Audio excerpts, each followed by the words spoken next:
اعوذ باللہ من الشیطان الرجیم بسم اللہ الرحمن الرحیم السلام علیکم ورحمۃ اللہ وبرکاتہ۔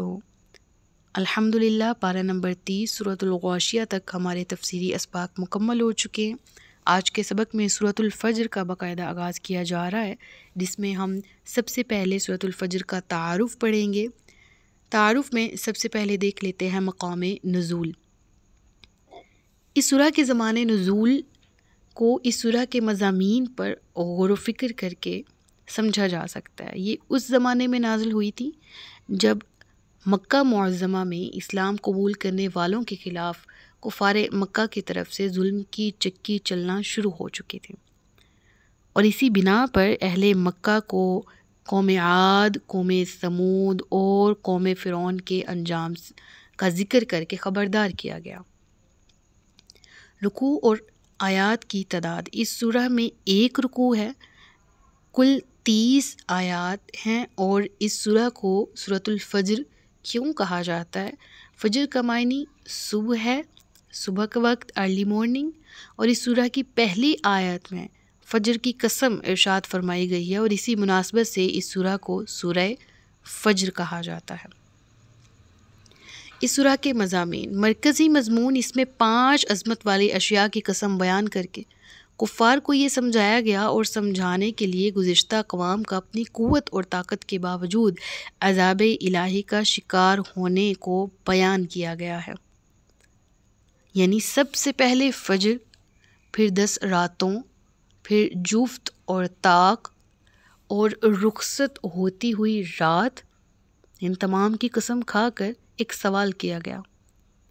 کہ جس بات کا تم انکار کر رہے ہو، یعنی آخرت کا، اس کے برحق ہونے کی شہادت دینے کے لیے کیا یہ چیزیں کافی نہیں ہیں کہ جو قادر مطلق اس کائنات کو بنانے والا ہے اور اس کے نظام کو چلانے والا ہے، کہ تم اپنے ارد گرد غور نہیں کرتے کہ کس طرح شب و روز آتے جاتے ہیں، سورج چاند ستارے گردش میں ہیں۔ کائنات کے نظام پر غور و فکر کی طرف توجہ دلائی گئی اور ایک طرح سے سوال کیا گیا، اس معنی میں سوال کیا گیا کہ خدا کے قائم کیے ہوئے اس حکیمانہ نظام کو تو دیکھو، اور اس کو دیکھنے کے بعد، غور و فکر کرنے کے بعد، کیا اس امر کی شہادت دینے کے لیے کسی اور چیز کی ضرورت باقی رہ جاتی ہے؟ کہ اگر نظام کائنات کو بنانے والا، اس کائنات کو چلانے والا، اس کی قدرت سے یہ بعید نہیں ہے کہ وہ آخرت برپا کرے؟ کہ ایسا ممکن نہیں ہے کہ کائنات اس نے بنا دی، وہ چلا بھی رہا ہے، کیا وہ تباہ نہیں کر سکتا؟ کیا وہ فنا نہیں کر سکتا؟ اس کی حکمت کا یہ تقاضا ہے کہ جس نے یہ دنیا بنائی، اس میں انسان کو بسایا، اس دنیا کو آباد کیا، وہ اس دنیا کو فنا کرے گا، اور اسی کی حکمت کا یہ تقاضا ہے کہ انسان سے اس کے اعمال کے متعلق سوال جواب کیا جائے گا۔ لہٰذا اس سورہ میں جو مضمون ہمیں ملتے ہیں وہ کیا ہے کہ غافلوں کو کہا گیا کہ غفلت کا پردہ اپنی آنکھوں سے اتار پھینکو۔ یہ جو تم نے فطرتاً اپنے کردار میں برائیوں کو سمو لیا ہے، ان برائیوں سے اپنے آپ کو چھڑوا لو، کیونکہ رب العالمین نے انسانی تاریخ سے استدلال کرتے ہوئے ان برائیوں والی قوموں کا ذکر کیا جن کی عادات و اطوار مشرکانہ تھے، جنہوں نے نہ حقوق اللہ کا خیال رکھا نہ حقوق العباد کا، اور بطور مثال رب العالمین نے قوم عاد کا ذکر کیا اور ثمود اور فرعون کے انجام کو پیش کیا گیا کہ جب وہ حد سے گزر گئے تو زمین میں انہوں نے بہت فساد مچایا، تو پھر اللہ کے عذاب کا کوڑا ان پر برس گیا، ان کی طاقت، ان کی دنیاوی جاہ و جلالت، ان کی دنیاوی شان و شوکت، پیسہ، سب کچھ دھرے کا دھرا رہ گیا، اور کوئی بھی ایک چیز انہیں عذاب الہی سے نہ بچا سکی۔ لہٰذا وہ قادر مطلق، وہ رب العالمین، جس کے عدل کا یہ تقاضا ہے، جس کی حکمت کا یہ تقاضا ہے کہ پوری دنیا میں انسانی تاریخ کے اندر ہمیں یہ مسلسل نظر آتا ہے کہ جہاں جو صرف عقل محض کو عدل اور انصاف کا درجہ قرار دے، یا جو رب العالمین کے احکامات سے باہر ہو کر نکلے یا وہ بغاوت کرے تو اس کا انجام کیا ہوتا ہے۔ لہٰذا اللہ تعالیٰ جس طرح دنیا میں اس کے لیے دنیا کو عبرت بنا دیتا ہے اور اس کو دنیا کے لیے بنا دیتا ہے، لہٰذا اسے چاہیے کہ وہ اپنے اعمال پر غور کرے، آخرت میں بھی اس کا یہی انجام ہوگا۔ لہٰذا رب العالمین جس نے انسان کو عقل دی اور اخلاقی حس دے کر دنیا میں تصرف کے اختیارات دیے، وہی انہی اختیارات کے استعمال کے بارے میں ہمیں نصیحت کرتا ہے کہ ان کو درست طریقے سے استعمال کیا جائے، کیونکہ اختیارات تو دے دیے، تو انہی اختیارات کے مطابق محاسبہ ہوگا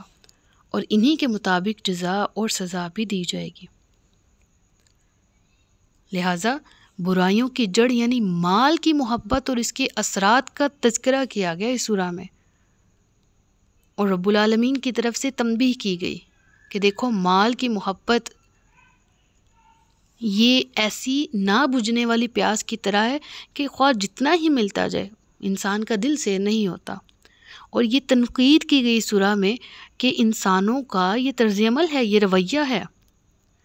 تو جس کو جب دیا ہے اور اس کو بہت عطا کیا ہے لیکن وہ اس کی محبت میں گرفتار ہے، نہ وہ کمزور حقداروں کو مال دیتا ہے بلکہ میراث سمیٹ کر بیٹھا ہوا ہے، اس کا بس چلے تو وہ حدیث کا مفہوم ہے نا کہ بنی آدم کا جو پیٹ ہے وہ اس کو ایک سونے کا پہاڑ بھی مل جائے تو وہ دوسرے کی تمنا کرے گا، اس کا پیٹ صرف قبر کی مٹی ہی بھر سکتی ہے۔ جیسے مال کی حرص جو ہے نا انسان کے اندر، اللہ نے اس پر تنبیہ کی، تنقید کی اور کہا پھر آخر ایسے لوگوں کا محاسبہ کیوں نہ ہو،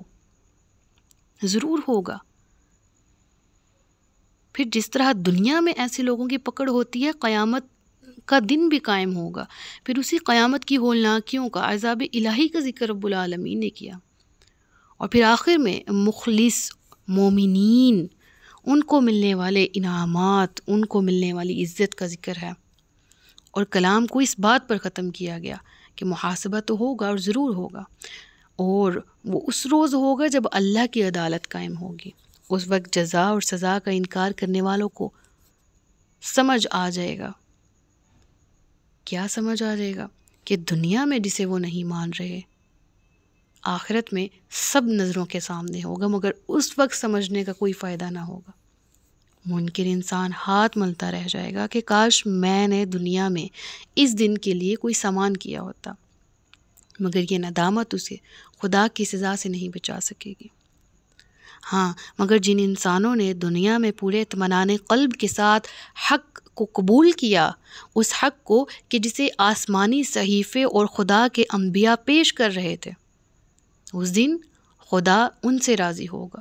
اور وہ خدا کے ادا کردہ اجر سے راضی ہوں گے۔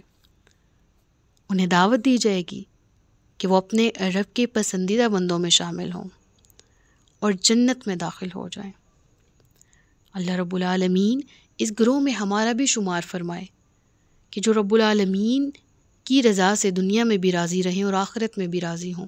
اور رب العالمین بھی ہم سے راضی ہو جائے، آمین۔ سورۃ الفجر کی سورۃ الغاشیہ کے ساتھ مناسبت، اس سورہ کی اپنے سے ماقبل سورۃ الغاشیہ کے ساتھ مناسبت یہ ہے کہ دونوں صورتوں میں وعدہ اور وعید کا بیان ہے، یعنی قیامت کے قائم ہونے کا ذکر جس کا وعدہ کیا گیا ہے، اور وعید یعنی دنیاوی اعمال میں جو لوگ برائیوں کو اپنائے ہوئے ہیں ان کے لیے وعید کا ذکر ہے کہ وہ ان بری حرکتوں کو چھوڑ دیں تاکہ آخرت میں اس کا برا انجام دیکھنے سے بچ جائیں۔ تو اس سورہ کو میں نے مختصر کر کے تعارف کی صورت میں آپ کے سامنے پیش کر دیا۔ انشاءاللہ آیت نمبر 1 کے ساتھ اگلے سبق میں حاضر ہوں گی۔ اپنا بہت سا خیال رکھیے گا، مجھے دعا میں یاد رکھیے گا۔ تاجدار ختم نبوت زندہ باد، پاکستان پائندہ باد۔ السلام علیکم ورحمۃ اللہ وبرکاتہ۔